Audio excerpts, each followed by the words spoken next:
Hi, boys and girls. I'm here to read you Chapter 5 from our read aloud, The Missing Magic, and Chapter 5 is The Strange Symptoms.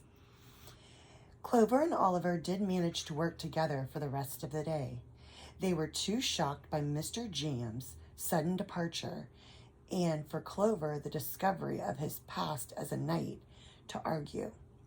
When it came to introducing Clover to the hippocampus, though, Oliver was so much of a know-it-all as ever. I've adjusted the temperature of the room accordingly, Oliver announced.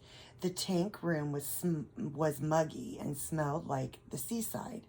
The hippocampus was in the medium-sized tank. In the center, the one Clover had prepared by herself the day before. Most hippocampi are the size of unicorns, said Oliver, though this one, he gestured with his wand, is slightly larger.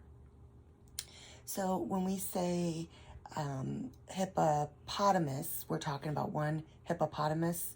When they talk about most hippocampi, they're talking about more than one. So that is why they're referring to it as hippocampi. When they talk about an individual, they would say that it was a hippocampus. So when you're talking about more than one, hippocampi are the same size of unicorns. So they're comparing them to unicorns, said Oliver, though this one, he gestured with his wand, is slightly larger. He's clearly a thoroughbred. You can tell from his scales. See how they are a continuous sea blue from horse to fish. Observe the width of his fins and look at his teeth, sharp as sharks. Actually, it was hard for Clover to get a good look at the hippocampus because the creature was swimming up and down, side to side, around and around the whole time Oliver was speaking and gesturing. All she could see was a swirl of blue and green scales, fins, and mane. It made Clover dizzy. Are they usually this energetic? She asked. Not to my extensive knowledge. Wild ones are unpredictable. Of course, but domestic hippocampi are generally calm and well-trained, said Oliver. However, this one's given us nothing but trouble. Although clearly he is a pet. For you can see he is wearing a collar. Only his name, Neptune, is on it with no address. I had a difficult time reading it. He won't stay still. At this, Oliver dramatically raised his hand with his wand in it, and whoosh. So again, I just want to go back and review. When they talk about the hippocampus, when Clover's talking about it, she's talking about, if I go back and reread, actually, it was hard for Clover to get a good look at the hippocampus because the, meaning one, creature was swimming up and down, side to side, around and around the whole time Oliver was speaking and gesturing. So there's one. If there was more than one, then they were called, you would call them hippocampi. So that makes it plural when you're talking about more than one. When you talk about, you have one man, but then you have a group of men. You have one woman, but you have a group of women. So think about singular, meaning one, that's the hippocampus, and then more than one hippocampus, plural, would be hippocampi. And I'm going to just show you the picture here of it swishing around in that tank so you can get a good look at it. And we've also learned that its name is Neptune.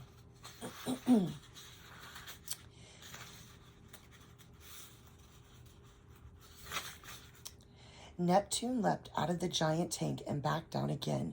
Splash! A wave of water spilled over right onto Oliver. Ugh, sputtered Oliver, looking furious. Clover was about to laugh when she noticed the hippocampus was now nosing the side of the tank.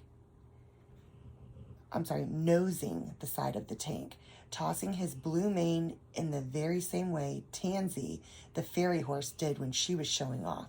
So now they're comparing Neptune having a mane just like Tansy, the unicorn, or the unicorn, the fancy horse. All at once, she understood, Oliver, he's not badly trained. He's very well trained. Everything you've been doing with your wand, he's doing too. When you raised your hand, that was his cue to jump, I bet. Clover tried with her hands. She gestured to the left. Neptune swam to the left of the tank. She gestured up, and Neptune swam up. She gestured toward herself, and Neptune floated right against the tank, directly in front of them. Well, sputtered Oliver, that just proves my point, that per hippocampi are well trained. Let me go back. I missed the word. That just proves my point that pet hippocampi are well trained. My conclusions are sound. Clover would have rolled her eyes, but she was too mesmerized by the magical creatures. At last, she could get a good look at Neptune. He was the most beautiful and bizarre animal she had ever seen. It wasn't his tail or teeth or his mane tangled with seaweed and shells or even the strange flippers he had instead of horse's legs that mesmerized her. It was Neptune's eyes, glassy green like the sea. So there's our simile, comparing Neptune's eyes to the color of the sea. It felt like she could see right through them and into his heart. He misses his owner, she thought. She hoped someone called in for him soon. Now that they had learned that Neptune was trained, it was easy to feed him. Clover climbed the ladder at the side of the tank and gestured up. Neptune rose to the surface, and she fed him a bucket of sea foam that Mr. Jams had left. Maybe she could convince Oliver to help her froth up some more later. Mr. Jams had told her what hard work it was to make, like mixing a really thick milkshake. At that moment, though, Oliver was nowhere to be found. He had conveniently disappeared, claiming he needed to update Neptune's file. Clover assumed that, once again, he wouldn't return and was amazed when he came back to help her feed the rest of the animals their supper.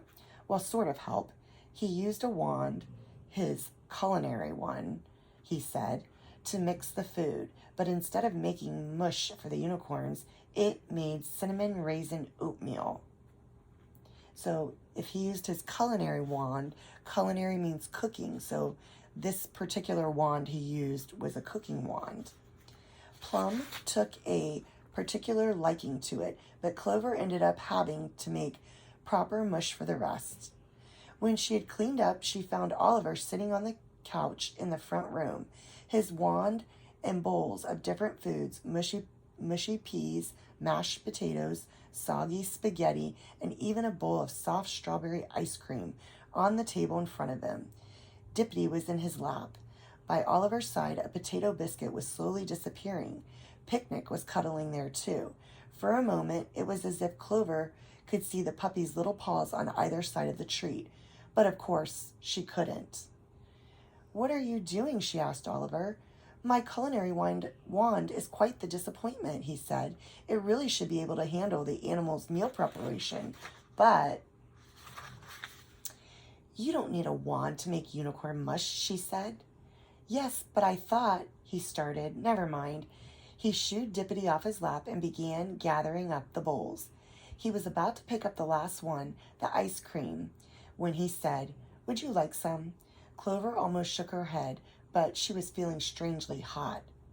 Whether from the mush making or all the day's excitement, she wasn't sure, and the ice cream was strawberry, her favorite.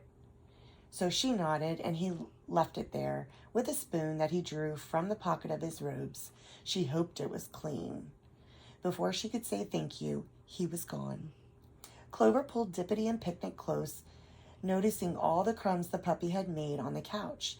She would have to clean them up later, but right now the ice cream was surprisingly good, and Dippity, snugly and so things seemed for a moment strawberry sweet. Clover's parents were working that night. They were often busy at the mayor's office, which was good because it meant that they didn't have time to pester Clover with questions about the agency. After fixing herself a tomato and cheese sandwich, Clover got ready for bed and noticed she was still wearing the necklace. She had forgotten to return it. She tried to take it off, but the clasp was still stuck. In the light from her bathroom lamp, she saw that the sun charm looked shinier, prettier, like a piece of dragon treasure. There's another simile, comparing the necklace to a piece of dragon treasure. The author used a lot of similes in this book. Clover wished she could show Emma. Emma would like it. Too bad she would have to put it back. Tomorrow she'd have to find a way to undo the clasp and sneak it into Oliver's room. When Clover arrived at the agency in the morning, all thoughts of the necklace quickly disappeared. The door was still locked. Oliver hadn't opened it up yet, and he hadn't turned on the lights or fed the animals either. Clover knew because Picnic jumped on her the moment she stepped inside, his collar bobbling in the air. "Down," said Clover as he sniffed at her leg, looking for food. Dippity rubbed against her, meowing hungrily. Okay, I'll get you guys some breakfast," she said, heading through the swinging door and into the hallway. Where is Oliver? At that very moment, he strode out of the Phoenix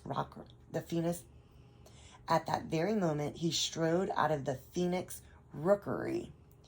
"There you are," he said to Clover. "You know, you really should find the animals first and then feed them right away," Clover replied.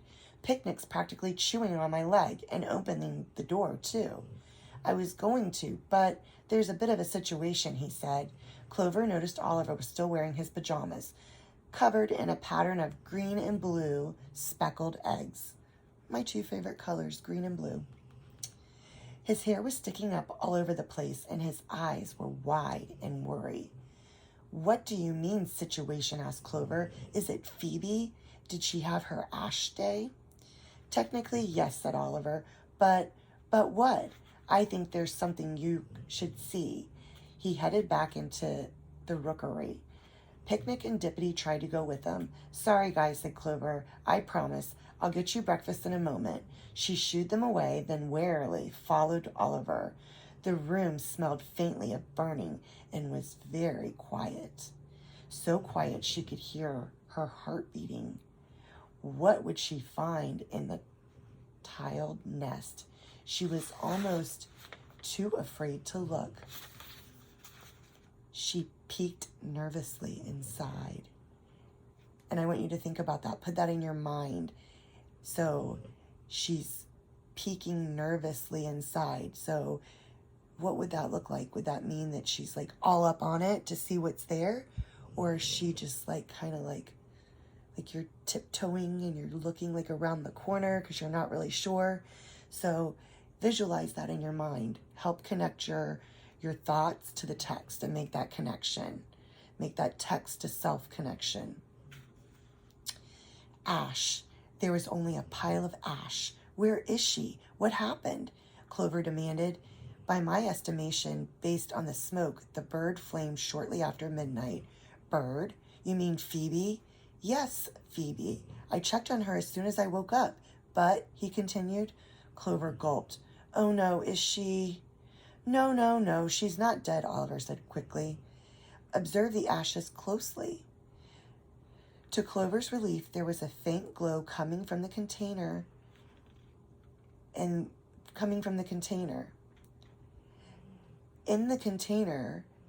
center of the container, there was another glow that was pulsating like a heart. So inside the container, there was a glow coming out of the center of this container, and it had a pulse. It was pulsating. It was moving, like pumping like a heart. Pulsating meaning pumping. So a synonym for pulsating would be pumping. So you have that glow pumping like a heart.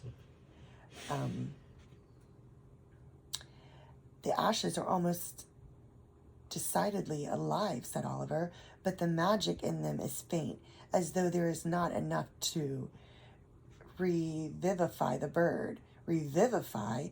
Revivify means to bring back to life, replied Oliver, pushing up his glasses, so his glasses on his nose. It is a very exact way of explaining the complex process. Never mind, hurried Clover. When will the ashes revivify? I must admit it, said Oliver. I've never witnessed the process myself. I can't be entirely sure. If only Mr. Jams was here, thought Clover. Why was he always gone when things went wrong? That's something to think about. She took a deep breath and reminded herself that whenever mission he was on must be important since it required a helmet and a sword. Maybe Dr. Nurch can help. She's a magical animal vet and Mr. Jam's friend. I think we should phone her. No need, said Oliver. I will find the cause and the solution. I was about to head upstairs to consult my text when you came in. Clover bit her lip. She stared at the faint orangey red glow in the center of the ashes. Okay, she said, but it wasn't really okay. It wasn't okay at all. So if we go back up, Oliver said, I will find the cause and the solution. So cause and solution is just like a cause and effect. Cause is the reason why something happens. The effect is what happens as a result of that. So the cause is Phoebe her Ash Day had come up. So that's the cause. It's Ash Day for Phoebe. And the effect of it being Ash Day for Phoebe is that she turned from the bird, the phoenix, into a bunch of ashes. So that would be the effect of Ash Day. So he wants to go find the cause and the solution, how to fix it. Because now she's ashes in the middle of this container and her glow is not very bright. And they want to revivify her. Remember, they described her earlier in the chapter as having, or in the book, as having vivid colors, bright colors. And right now she's kind of dull. The ashes are dull. So they want to revivify her, which means bring her back to life. While Oliver buried himself in his books, Clover fed the animals breakfast, starting, of course, with Dippity and Picnic. She gave them extra big helpings and took a second bucket of sea foam to Neptune, who was drifting in circles in his tank. She rubbed the hippocampus's wet muzzle for a while. It felt smooth and cool, the way she imagined a whale's nose might feel. In the stables, the unicorns looked out of sorts, and Clover swore their horns seemed duller and smaller than usual. They really do need to be polished, she thought. Maybe she could persuade Oliver to help. First, though, she needed her own breakfast. She was feeling a little out of sorts herself.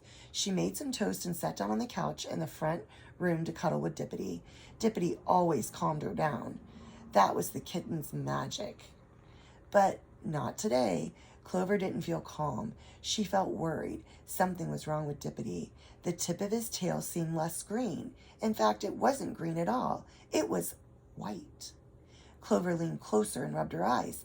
Then she rubbed the kitten's tail, but the white didn't go away. Dippity meowed plaintively. Oliver, Clover shouted, you'd better come here, quick. He arrived in the front room out of breath in his robe now, and holding a massive tome in one hand and a wand in the other. I found my wellness wand. Thank goodness I packed it, but it will take me time to... So he had his normal wand, magical wand. He had the culinary wand for cooking, and now he has this other wellness wand, and wellness meaning to help something get better, to help you get better. It's not that. It's this. Clover pointed to Dippity's tail. The kitten flicked it this way and that, and she struggled to hold it still. Look. Puzzled Oliver, peering at the white fur. Perhaps it's a case of transformatitis, or maybe chameleonitis. I think we should phone Dr. Nurch, said Clover. Oliver shook his head. The kitten doesn't seem bothered by it. And I would much prefer to look it up myself, just as soon as I've solved our Phoenix conundrum. Clover was about to argue when boom, boom, boom. The loud knock shook the agency from top to bottom. She knew at once who it was. Better go get Picnic, she told Oliver. Before he had a chance to ask questions, Clover opened the door, tucking Dippity's tail into the crook of her elbow, out of sight. It was Clover's friends, the giants, rising a little higher than the agency's roof. Prudence was wearing an enormous frilly shirt that had "I love puppies" on the front in big pink letters. Her husband, Humphrey, was holding a bone the size of Clover's leg. It was nice to see that they were so eager about adopting Picnic. They had already filled out the paperwork, but because Picnic was still so young and such a rare animal, he couldn't be adopted yet. Luckily, the giants were willing to wait. "Clover," boomed Humphrey, "how delightful to see you. You're looking very—" He paused and squirmed, and then squinted through his glasses. "Bright today.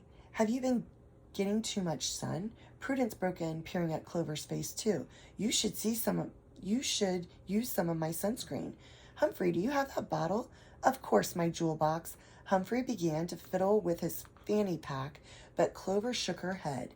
"I'm okay. I'm not sunburned. I'm just hot. Have you come to visit Picnic?" "Yes, we were nearby, and we thought we'd bring him a treat." "It was my idea," said Prudence petulantly. "Of course it was. My bunny burrow," said Humphrey, "and such a good one, too." "Yes," agreed Clover, though she wasn't so sure. She didn't like to think there was a bone that size. She didn't like to think where a bone that size could have come from. "Where's my puppy Wuppy?" cooed Prudence. "I do hope he's growing quickly. I will feel so much safer at night once he's guarding our beanstalk." "It's only been a week," said Clover, "but he seems to be growing fine. He'll be ready to start bravery training when Lulu gets back." Lulu helped Clover find Picnic, and she was really good with the puppy. "Those leprechaun families are always off chasing rainbows," said Prudence. "So much traveling would tatter my nerves." Just then Oliver appeared in the doorway holding Picnic, the puppy's collar bobbling in his arms. Clover, I think there's something you should see," he whispered. Before Oliver could explain, however, Prudence pointed to the collar and gave a happy shriek. "Oh, there he is, our darling." She bent down and opened one hand, leaving Oliver no choice but to set Picnic down on her palm, which was as large as a coffee table. So here's Prudence's palm being as large as a coffee table. So when you compare two things, it is a simile when you use the word like or as. If you compare two things and you don't use the word like or as, then it's a metaphor. Prudence raised Picnic up to her face, but her coo quickly turned into a gasp. "Oh my, what's wrong, my treasure trove?" Humphrey asked. Examining Picnic, he exclaimed, "Oh dear!" He dropped the bone and it landed with a loud thud that caused the ground to shake. There, I'm sure it's merely a trick of the light." Humphrey rubbed his glasses on his shirt and peered at Picnic again. "I do hope so," said Prudence. "Clover, what is the meaning of this?" "Of what?" asked Clover, confused. "Of these," Prudence cried, setting Picnic back on the steps by Clover's feet. Clover looked down. There, beside her own feet, were paws, golden-colored paws, Picnic paws. They were visible. "We want an invisible guard dog, a visible one," exclaimed Prudence. "What's the matter? Is he sick?" Clover stammered. He's... "Yes, sick indeed," Oliver interrupted, stepping forward. "I'm a magical animal expert." Prudence looked at him doubtfully. "Expert? Why, you look like a boy." "I am a boy, Oliver Van Hoof the Third." "Oh," gasped Prudence, "your family has been featured many times in Magical Living magazine." "Then you must know I come from a long line of magical animal experts." Oliver took out a wand as if to prove his point. "Is that a wellness wand?" Prudence asked, seemingly impressed. Of course, said Oliver. Picnic will be fine in no time. Clover crossed her arms and shook her head in disbelief. Oliver was making things up. She opened up her mouth to say so, but saw that Prudence and Humphrey had relaxed. See my flower field, said Humphrey, putting his arm around his wife's shoulders. There's nothing to worry about with both Clover and an expert taking care of our puppy. He turned to them. We'll leave the bone here then. I don't know, started Clover, but Oliver broke in again. Yes, of course. Clover glared at him. Do let us know when Picnic gets better, said Prudence. I will, said Clover quickly, not wanting Oliver to have the last word. I promise. And so with a goodbye to Clover and Oliver and a wave to Picnic, the giants left, striding over the gate, leaving the bone in the middle of the front lawn like a bad omen. As they disappeared into the woods, Oliver spoke. I've come to the conclusion that we must call the veterinarian. Really? Clover exclaimed. You've come to the conclusion. That's what She stopped herself, distracted by the 4 golden paws bounding down the steps toward the gigantic bone. 4 gigantic paws. I wonder whose those are. Picnic, not now. Come here, she cried. But Picnic was already at the bone, and Clover swore she could see a little black nose sniffing it. So I wonder now if Picnic is no longer invisible. I'm going to put the picture up really close so you can see. There's the bone, and it looks like they're seeing a little black nose sniffing it.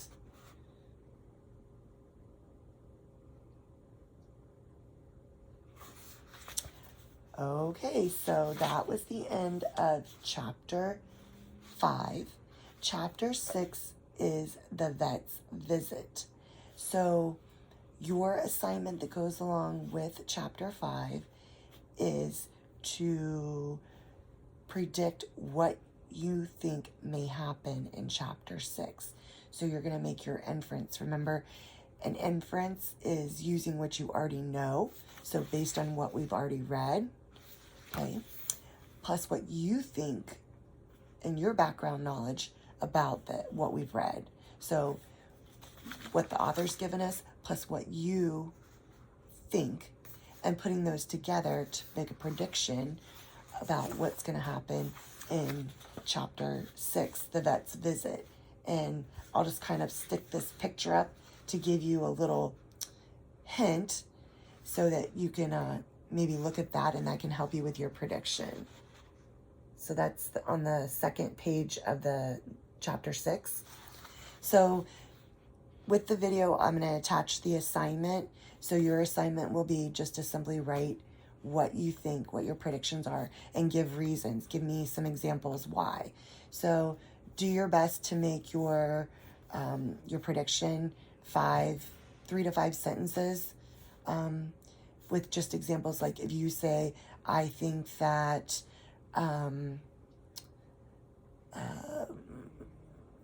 Dippity had a white tail because he was sad because Phoebe is now ashes and has lost some of her vividness.